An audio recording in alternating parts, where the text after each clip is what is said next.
जय हिंद दोस्तों, मैं Virendra Yadav subject solution channel के माध्यम से मैं आप लोगों को ये दिखाने जा रहा हूँ। ये देखिए, राजस्थान कोटा और जेईई और नीट, अर्थात ये सभी जानते हैं कि हमारे कोटा जो है ये इंजीनियरिंग और डॉक्टर के लिए एक हब है। सत्य बात भी है, वहाँ अच्छी पढ़ाई होती है, जहाँ देश भर से लड़के होनहार बच्चे जाते हैं और वहाँ पर अपने ड्रीम को फुलफिल करते हैं।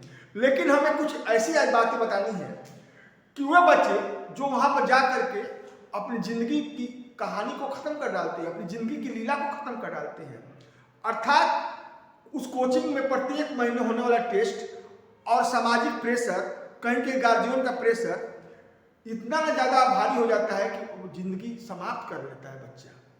तो हमें बताना है कि कुछ ही दिन पहले, कुछ महीना पहले संदीप माहेश्वरी जो हमारे मोटिवेशनल स्पीकर हैं, उन्होंने एक बात कहा था कि हम भारतीय गार्जियन ही अपने बच्चों को, भविष्य को सही दिशा नहीं दे पाते हैं। क्यों?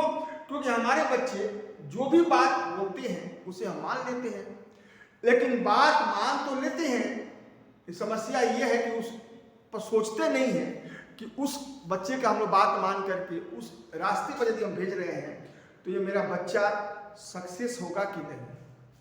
पहली बात। अब दूसरी बात क्या दिखाना है कि हमें यही बताना है कि ये कहाँ पर कारण बन रहा है कि बच्चे हमारे सुसाइड कर रहे हैं। तो देखिए, पहला कारण तो है कि प्रत्येक महीने जो वहाँ मंथली टेस्ट हो रहा है वो व्हाट्सएप पर गार्जियन को भेजा जा रहा है। दूसरा कारण है कि जब भी वो बच्चा गांव आता है, अपने घर आता है, तो दीदी के घर, फूफा के घर, मामा के घर वो जाता है ना, तो लोग वहाँ पर उससे पूछते हैं कि बाबू तुम्हारा क्या हुआ, तुम तो 2 साल से हो, 3 साल से हो।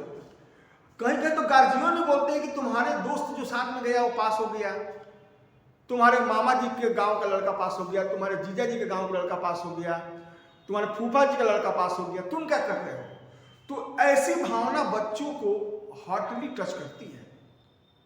तो दो प्रेशर, एक कोचिंग का मंथली टेस्ट का रिपोर्ट, एक सामाजिक, यही बच्चों की जिंदगी को लील देता है, जिंदगी समाप्त कर देता है। अब है कि मेरा जहां तक आप लोगों को सजेशन देना है कि आप जब भी अपने बच्चों को बेशक भेजिए, कोटा कोई दिक्कत नहीं है, लेकिन उनके साथ एक बात तो रखिए कि देखो बाबू, मैंने बचपन से तुम्हें पाल पोस करके इतना बड़ा किया, जो भी खर्च किया मैंने किया, न तो तुम्हारे मामा जी के जहाँ तक खर्च आया, न तुम्हारे जीजा जी के जहाँ तक खर्च आया, न गांव के लोग ने खर्च किया, न समाज से खर्च मिला। तो तुम पास हो जाओ तभी हम खुश हैं, नहीं पास हो तभी हम खुश हैं, क्योंकि हमको पता है कि तुम प्रयास तो काफी करोगे और जिंदगी में सभी का सपना फुलफिल हो संभव नहीं है। देखते नहीं है कि हमारे देश में 40 करोड़ की आबादी है और क्रिकेट खेलने के लिए कितने प्लेयर चाहिए? 10 से 15 चाहिए। वैसे ही ये भी सत्य है कि सूरज पूरब में उगता है, पश्चिम में तो उगता नहीं है। ये भी सत्य है कि it is not possible to please all, अर्थात इस संसार में सभी को खुश रखना संभव नहीं है। ठीक उसी प्रकार ये भी संभव है कि सभी के सपने पूरे न हो।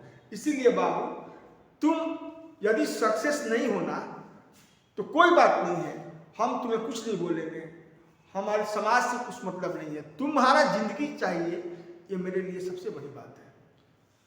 और ये बातें उस बच्चा को हर 6 महीना पर या 2 महीना 6 महीना पर रिमाइंड कीजिए, क्योंकि देखिए, बच्चा जब वहां जाएगा तो प्रयास तो करेगा, प्रयास करने के बावजूद भी सक्सेस नहीं हो तो उसके दिमाग पर ये सारे प्रेशर डिप्रेशन न बना ले, और डिप्रेशन न बनाने से उस कोई गलत विचार उसके दिमाग में आ जाए, तो ऐसे बच्चा भी बच जाएगा और शरीर भी, हमारे परिवार में भी शांति रहेगी। क्योंकि किसी भी माँ बाप का यदि कोई बच्चा खोता है ना, तो वही उसका दुख दर्द समझता है, पूरा पहाड़ गिर जाता है उसके शरीर पर, उतना भार ढो नहीं पाएगा। एक जवान बच्चा को माँ बाप यदि कंधा दे, सहन नहीं है दोस्तों, आसान बात नहीं है।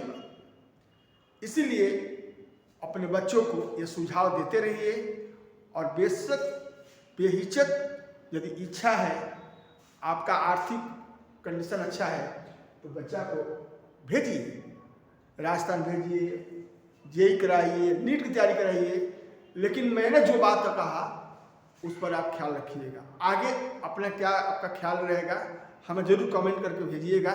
जय हिंद, जय भारत।